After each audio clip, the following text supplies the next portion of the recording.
What is up, guys? Zay from the Madden YouTube channel. In today's video, we're going to commentate over one of my ladder matches from yesterday's Madden Classic Xbox One qualifier. But before we get to the video, please do me a favor, hit that subscribe button. Also, make sure you guys take the time to hit that notification bell so you don't miss any of the uploads coming your way here on the Zay Madden YouTube channel. If you guys want to take your game to the next level in Madden 21, check out my strategy site, gridirongameplans.gg. Gridiron Game Plans is your one-stop source for all things competitive Madden.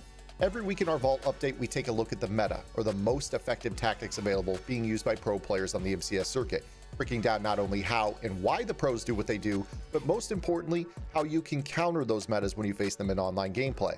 On top of that, your subscription also includes any and every offensive and defensive game plan released on the website while your subscription is active. So head over to gridirongameplans.gg, $9.95 per month will unlock the entire website. And in this video, guys, we'll be running the trips tight end. This is the blatant meta. Obviously, we are in the Madden Classic right here, so you guys are going to be watching some regs content today. All of us are playing with our favorite regs teams. Well, this isn't my favorite team, as you guys know me as a Chicago Bears fan. The Packers are the team that, for me, best fits what I think I want to do on both offense and defense in the Madden Classic.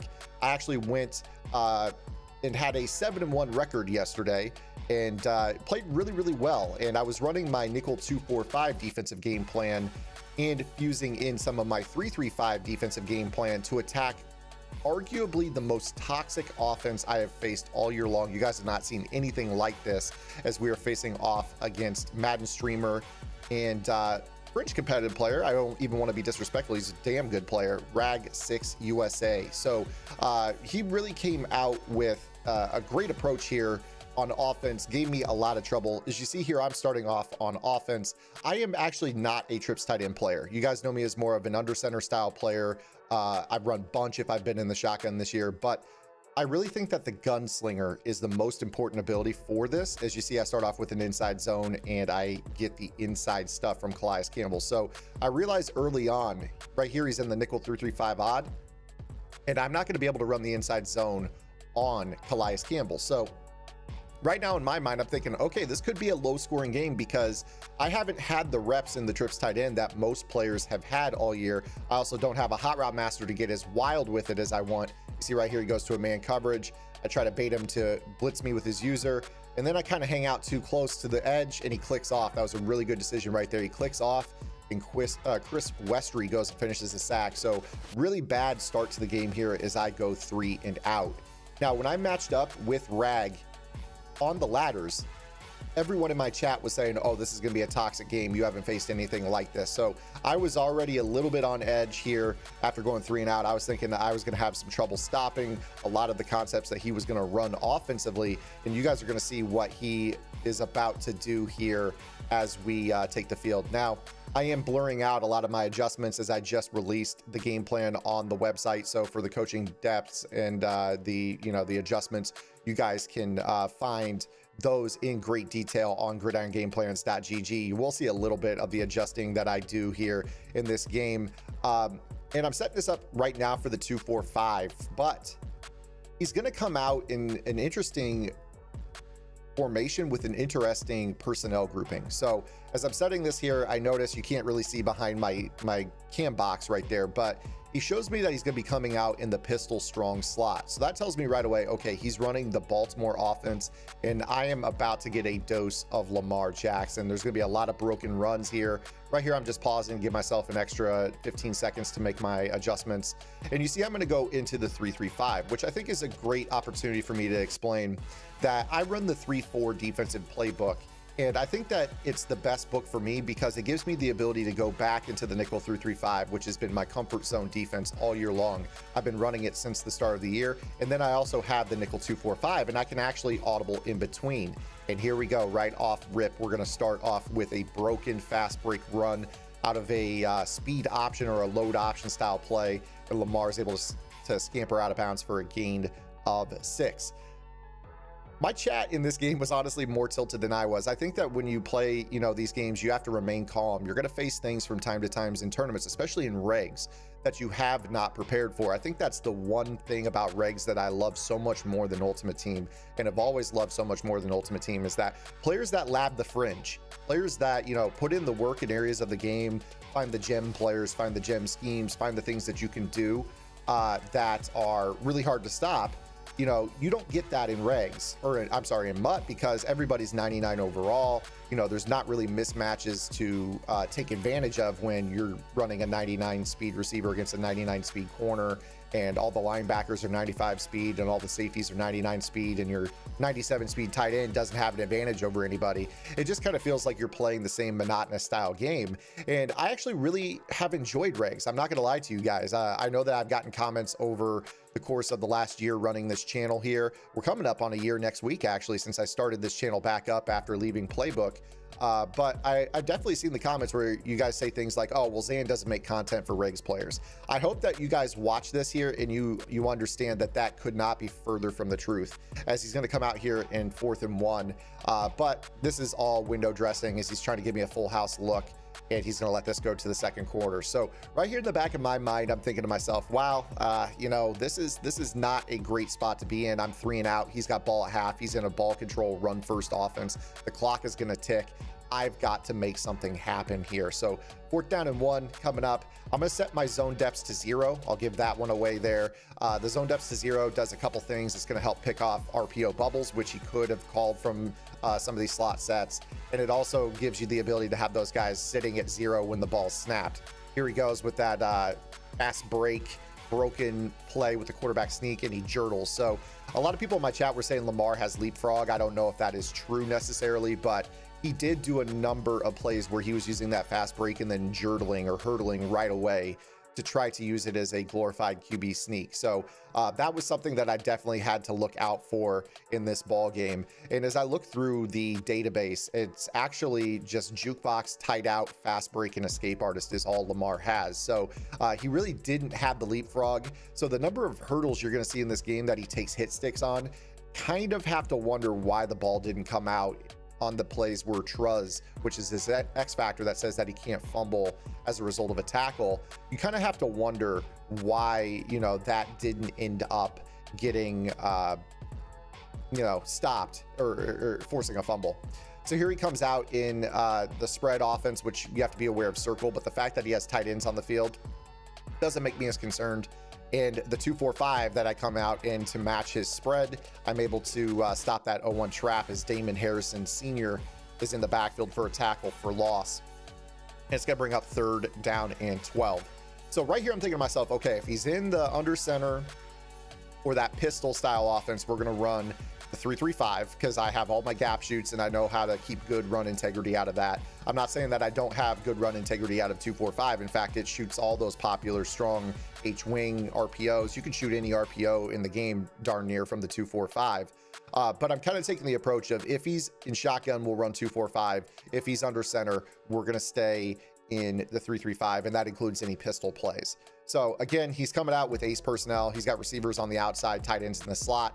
And he tries to run, again, another broken run there. And we're there. We're all over it. The beauty of the quarters defense is that both your safeties are in the run fit, and you've got the front 4, the 2 linebackers in the nickel corner. So 9 of your 11 players are in the run fit. Here he audibles into basically the deuce close shotgun, and I knew he was going to go to a skinny post, and the quarters defense is absolutely all over it as Adrian Amos smash Amos with the pick, and I'm back down the sideline into field goal range. So feeling good. This is the perfect place to start the second drive.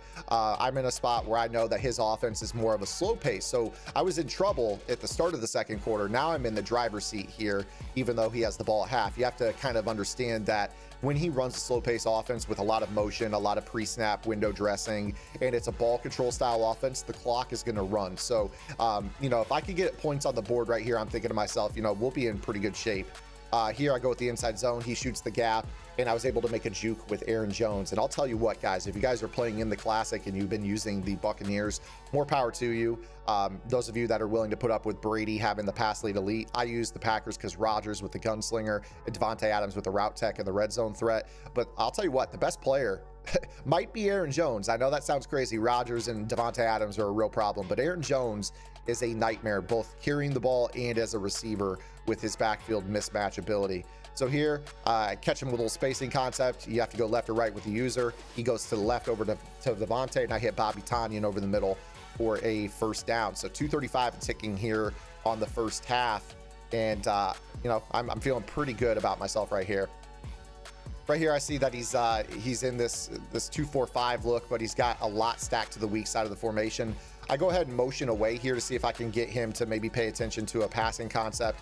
He does, and I go with a draw, and I'm able to make a quick cutback. Again, I'm telling you guys, Aaron Jones is insane. I think that the mid draw is an extremely underused run. So many players like to run the inside zone, and you have to consider that the inside zone, that momentum of the ball carrier heading forward against a lot of these gap shoots through the middle, that's an easy tackle for loss if you know how to shoot the gaps. Whereas the mid draw, it's kind of a delayed handoff. So when you take that handoff, you can burst any direction you want. I think it's actually a little bit better cutback run than the inside zone.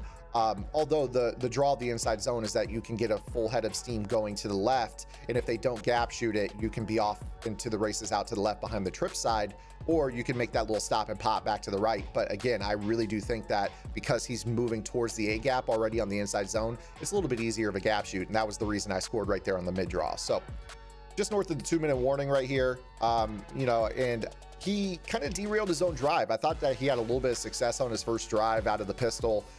Again, he was audibling from that pistol strong slot, and he had a tight end in the slot. So technically he was in 2 back, 2 tight end, 1 wide receiver personnel, but he comes right back out in the shotgun. And I'm kind of sitting here thinking to myself, okay, maybe he's in a hurry. The fact that he's not going with the scheme that gave him the most success on his first drive, kind of told me that maybe, just maybe, I had a chance to blank him here in the first half. Because I really didn't have any issues with his shotgun stuff whatsoever in this game. It was more the under center runs that really gave me trouble. So anytime he's in that shotgun, I'm going to stick with the nickel 2-4-5 defensive game plan, the quarters, the palms, 6, 9, mixing in some drop zones, canceling rules as needed, individual man ups. It's all broken down on Gridiron game plans for you guys if you guys want to run this defense.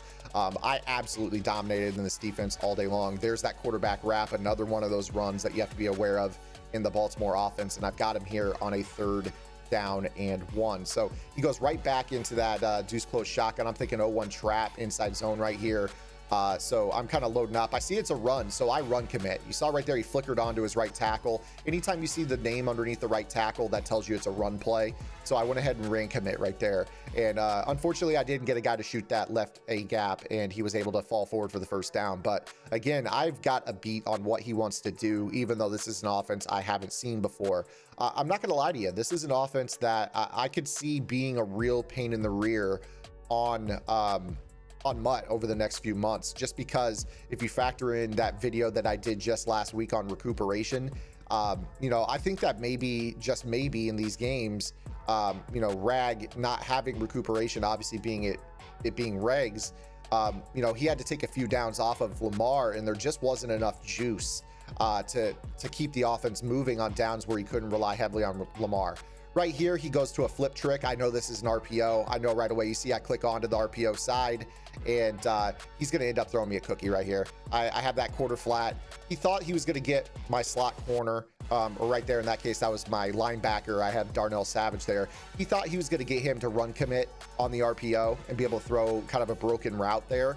Typically, that's a route that is supposed to be a blocking assignment, but when you motion it, it turns into a hitch.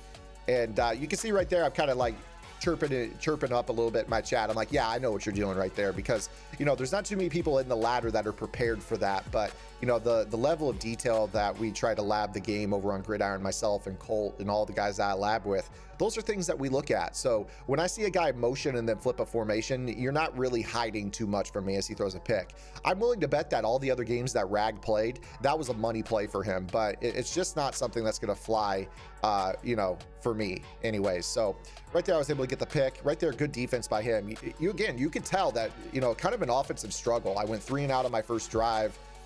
You know, I got the turnover on the drive that he had, was able to get back into field goal range, and I was able to control the clock and run the ball with Aaron Jones. So right here, I'm kind of thinking the same thing. We're on the cusp of field goal range, you know, 55 yards from there. Let's run the ball, make him burn a timeout again. He's got more of a plotter style of offense. It can be explosive if you, you know, shoot the wrong gap. But my whole approach so far in this game is keep the game in front of you, make him beat you with long sustainable drives.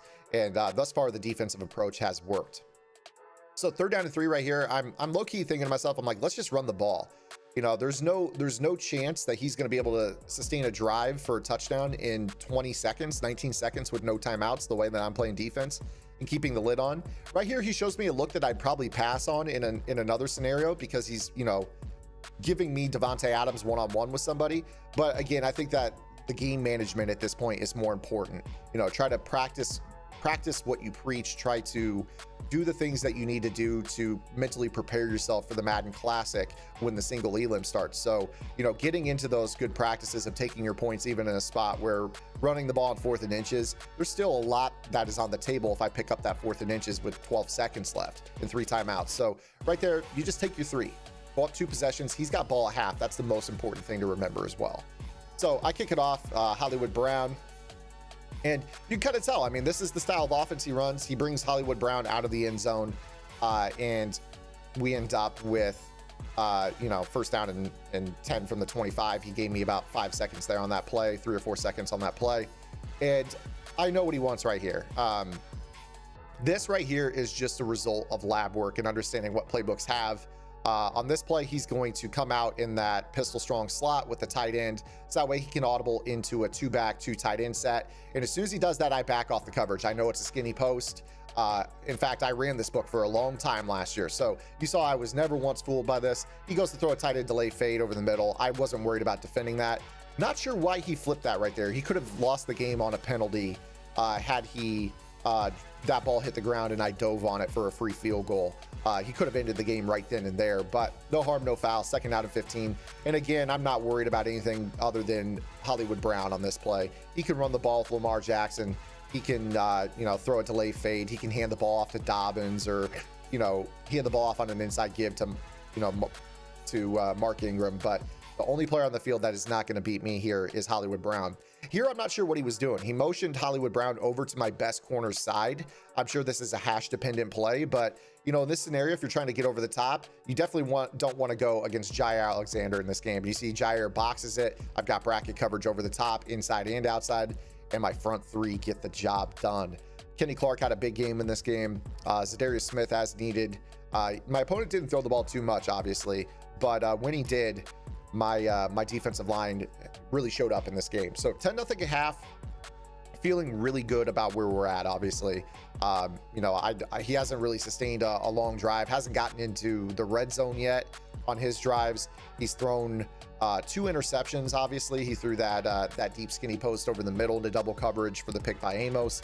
He tried to that little gimmicky RPO trick, but that failed as well. So I'm thinking right here, this is going to be a heavy dose of the run, and he does make it a little bit of an adjustment at half, and he found something. He found that little zone weak give to J.K. Dobbins. You see right there, off guard right there on that inside give. Now here he's going to audible back into that pistol strong twin tight end and tries to go off tackle. But again, Zadarius Smith, my front 3 really had themselves quite a game in this game.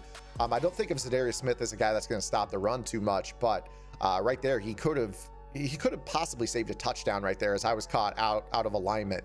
Part of the problem that I had with this game was that he had that slot receiver over there.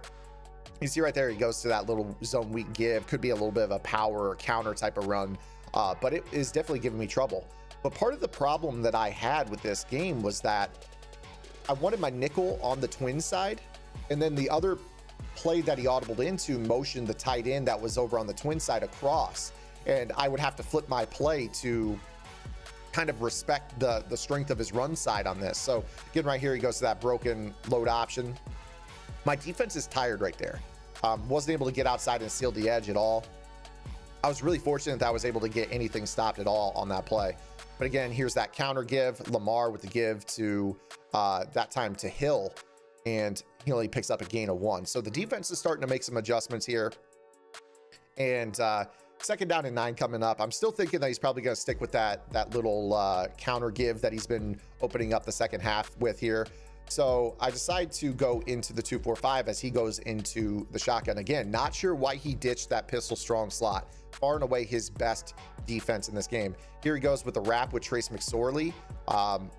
Again, talking about how recoup in Mutt might be the thing that, you know, could really make this offense super toxic.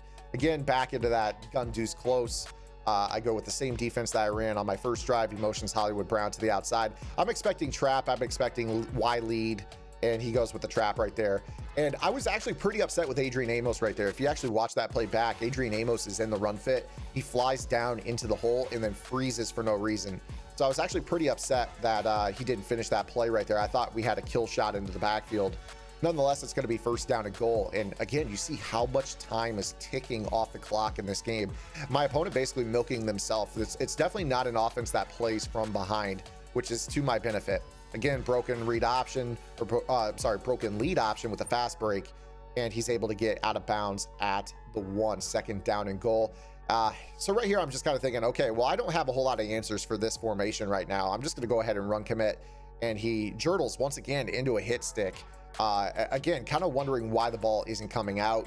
He had just come off the sideline from Trace McSorley spelling him for 2 plays, so probably why he didn't fumble. But had he not subbed out Lamar for McSorley those 2 plays prior, probably fumbles the game away right there. But he managed the game well. He managed the stamina of his quarterback pretty well, and finds the end zone there after a couple jurtles. So 10-7. And right here in the back of my mind, I'm not gonna lie to you. There's a little bit of doubt in my head. I'm sitting here thinking, you know, I haven't had a prolific game offensively at all. In fact, I mean, you think about it. I went 3 and out on my first drive. I was gifted field position on my second drive, and Aaron Jones did all the work. You could call it a fluky cutback on the mid draw. I thought I read that play pretty well, made some good stick work on it, but I haven't moved the ball through the air at all in this game. I haven't had the ball either to move the ball through the air, but you know, definitely have not gotten anything going passing, and I'm going to need to do that if I'm going to succeed. And again, another situation where I just kind of wonder why Rag ditched an approach. He started off the game in that 3-3-5 odd and gave me a lot of trouble. And then he's been running this big nickel over G on the last 2 drives of the game. The drive in which I got the touchdown off his turnover, he was in over G, and I made that cutback. But again, why not in the nickel 3-3-5 odd in this spot? You made me go 3 and out exclusively from that, and now you're in the 2-4-5. So, you know, just some small things that I noticed. It's no disrespect to my opponent at all. Just small things watching the tape back that I kind of wonder, like, he probably could have put it on me had he stuck with a couple of the things that were working. Right here, little hitch, playmaker up the seam, go pass lead inside of Devontae Adams, and he makes the play. So I'm starting to move a little bit. He played a little zone concept underneath, played aggressive with his zones. That hook was sitting underneath the hitch, which allowed me to playmaker it down the seam. So at least we get some forward momentum through the air right here. First down and 10, 25 seconds left in the 3rd quarter. And right here, if I'm paying attention to the clock, I think I decided to go to an inside zone just to get us to the 4th quarter. That's exactly what I do.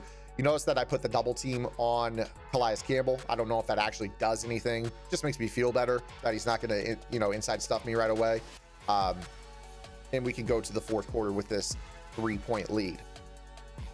So right here, if you're in this spot, you know that you've kind of struggled through the air. You know that your opponent has a potent ground attack. It chews up the clock. They've been pretty bad passing the ball against you. You're thinking right here, 3 is safe, especially if you can get 3 and work another 3 minutes off the clock. But obviously, putting the ball game away just purely with a touchdown is the preferred way to go. So, 2nd down and 6. Going to motion Devontae Adams here to the near side. He's going to be on a post over the middle, running a little slot flat concept with a spot, and good manual rush by him. I actually had 2 guys open. I got to make that read quicker. I tried to step up in the pocket and buy myself a little bit more time instead of just hitting my check down to the left. Again, something that you just got to watch the tape and realize, get the ball out. Part of the staple of the trips tight end offense is taking what's given to you. And if you hold on to the ball too long in any offense, you're going to end up taking sacks and getting throw out of sacks for picks. So big 3rd down and 6 right here. I'll tell you what I see. I see an empty side here on the right sideline. I'm not completely on the hash, which gives me an extra yard or 2 to the right side. I see no one follow. I'm thinking, okay, I'm just going to hike throw this. So I let him finish his motion, stumble outside, and I throw it quick. And I'm able to pick up a 1st down. That was basically just noticing that it was a poor alignment. When nobody followed Devontae Adams, I knew that there was no shot that if I let him stumble into his route and get an extra 2 or 3 yards outside of that linebacker, that the linebacker wasn't going to be able to fly out there. There was no boundary safety or short side safety, rather, that or I'm sorry, short side corner there that was going to take away the flat. So he literally just gifted me a first down right there on a big play. Most importantly, basically taking 2 minutes off the clock too by giving me that play. So 2nd down and 6, try to stay on schedule. Kind of looking through my plays right there. Thinking right here, this is another cusp of field goal range type of call. I see the double A gap look and I instantly quick snap the inside zone. I catch some blocks. Really good block by Tavon Austin, and I'm down inside the red zone. And now I'm thinking, okay, we're 2-minute warning here. We're going to get to the 2-minute drill or the 2-minute warning and be up by 6. He's going to have to start burning timeouts. We're in the driver's seat. Just do not screw this up.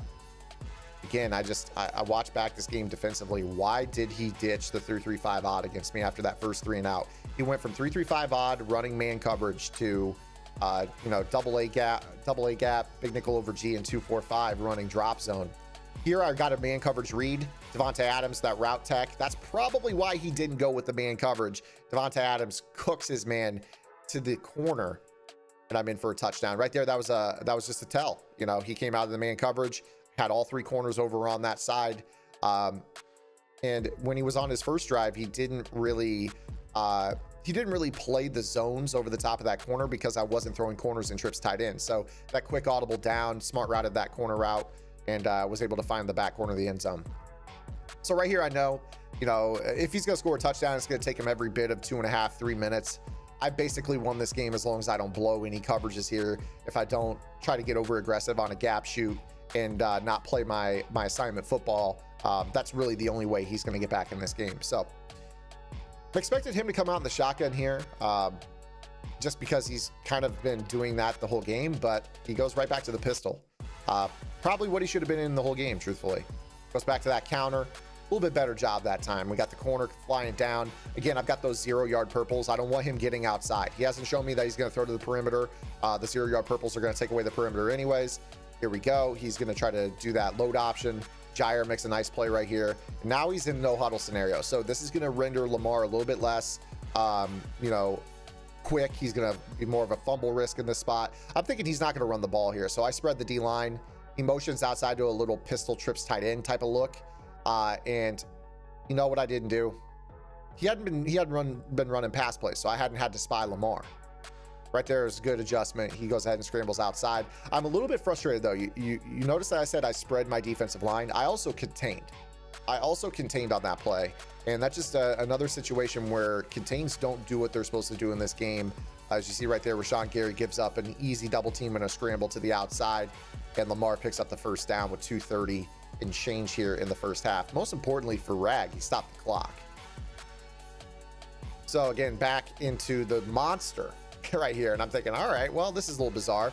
I know he's got 3 linemen. I'm just going to occupy one of the 3. He audibles down into a single back doubles, and I know this is a skinny post crosser play with an in route. Everybody runs this, and I'm all over it. And honestly, right there, my zone depths being set to 0 is the reason I didn't pick that off, as Black was unable to get there in time. But again, the coverage was there. Coverage was really there. Right here, he tries to go with that inside zone, and Kenny Clark with the inside stuff sheds it. I'm not sure what you're looking at there with that call. When you've got 3-on-3 and a 1-on-1 with the middle guy, you're just asking for a shed, especially when you're down by 10. Maybe he kind of viewed that as the last run he could possibly call before the 2-minute warning. In that case, I don't hate the call so much, but I think that with time dwindling, you've got to get vertical in this spot, and he really just did not do that at all in this game.